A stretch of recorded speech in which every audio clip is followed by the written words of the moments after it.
Hola a todos, bienvenidos a este video. El día de hoy yo les voy a contar la biografía de una mujer que, aunque pasó los primeros años de su vida viviendo de acuerdo a su tiempo, en algún momento abandonó el anonimato para protagonizar uno de los escándalos más grandes de la época victoriana. Su nombre fue Euphemia Chalmers Millay, aunque es mejor conocida como Effie Gray.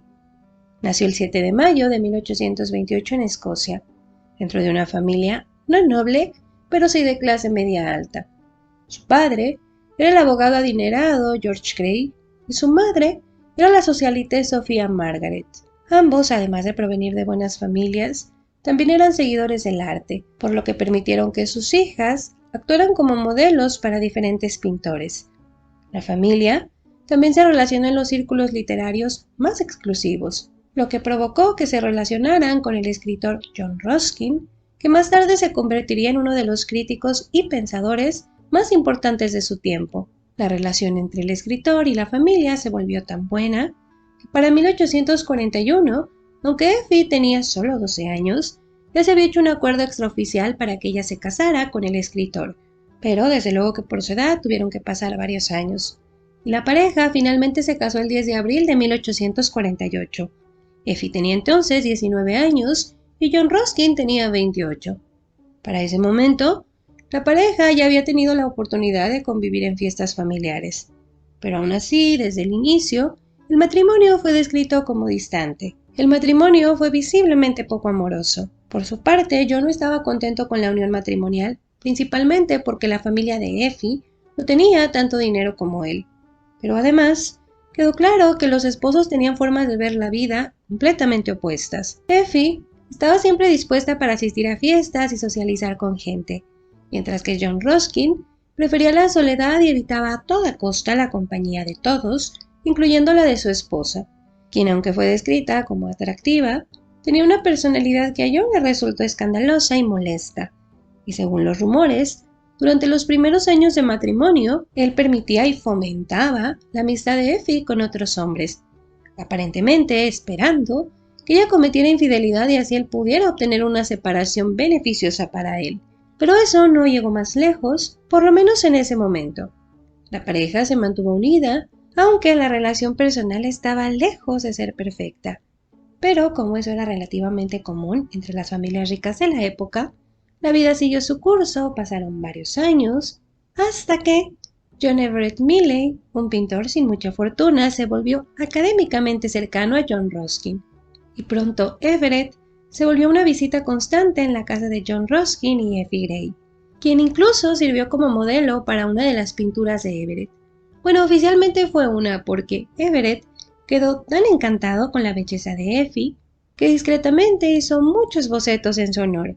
Pasaron los meses y la familia junto a Everett emprendieron viajes con propósitos artísticos. Y fue precisamente durante uno de esos viajes que Everett y Effie Gray se enamoraron, pero mantuvieron la relación en secreto y en el terreno del cortejo. Sin embargo, pronto los sentimientos entre ellos se volvieron imposibles de resistir. Eso, sumado al desastroso matrimonio que tenía, provocó que Effie, con el pretexto de una visita familiar, abandonara a su esposo, al tiempo que ella comenzó a preparar todo para obtener el divorcio de su esposo, lo que desde luego que en ese momento no era nada común, sobre todo porque la mujer usualmente no iniciaba ese proceso, que además era algo bastante costoso. Pero en este caso, Effie obtuvo la aprobación de su familia y el apoyo de amistades que conoció mientras estaba casada. Y así, inició lo que sería un proceso bastante escandaloso, pues ella sentó su caso en la base de la no consumación. En ese momento llevaba legalmente casada 5 años, por lo que al decir que no había consumado el matrimonio dejó a todos boquiabiertos, pero sobre todo incrédulos. Y es que al ser ella tan joven y tan bonita, no se podían explicar la falta de relaciones sexuales. Menos cuando ella aseguró que los primeros años su esposo pasó brindándole una serie de pretextos, que él no quería hijos, que quería concentrarse en lo académico, que no quería que ella engordara, y hasta motivos religiosos. Según Effie Gray, ella al inicio soportó todos los pretextos, pero con el tiempo comenzó a desesperarse y llegó a confrontar a su esposo. Ante eso, John Ruskin finalmente aceptó que había algo en ella que íntimamente no le gustaba, y así de esa forma pasaron los 5 años sin que ellos tuvieran relaciones. Effie probó su caso con éxito y se llegó a la conclusión de que John debía ser impotente, lo que puso las cosas a favor de Effie Gray. Y es que aunque sí, las mujeres carecían de derechos en esa época, lo que sí se reconocía es que ellas tenían derecho a tener un esposo completo. Y como él estaba incumpliendo de alguna forma, pues ella tenía derecho a divorciarse y buscar un mejor esposo. Lógicamente, la respuesta de John Ruskin no se hizo esperar, aunque al final él aceptó que aunque Effie Gray tenía una cara muy bonita, algo en su anatomía le resultaba muy desagradable. Pero él nunca dio más detalles, así que surgieron varias teorías. La primera es que probablemente ella tenía un olor desagradable, la segunda es que tal vez tenía demasiado vello, la tercera es que John Ruskin pudo haber sido gay. Aunque, una cuarta teoría, que es la que sostienen algunos historiadores, es que más bien él no quería consumar el matrimonio con Effie, porque al consumar el matrimonio este se volvía definitivo, y él no quería que ella se quedara con su fortuna. Así que al mantener el matrimonio sin consumar, pues él siempre tenía la opción de poderlo anular cuando él quisiera. Sin embargo, pues al final de cuentas, aunque alguna teoría suene más lógica que otras, la verdad es que nunca sabremos exactamente por qué no consumó el matrimonio John Ruskin. Pero, al final, por impotencia incurable, se concedió el divorcio en el año 1854. John Ruskin intentó casarse años más tarde con una joven de la que se había enamorado, pero debido a su mala fama, ya que Effie Gray lo describió como un esposo opresivo, el compromiso se rompió.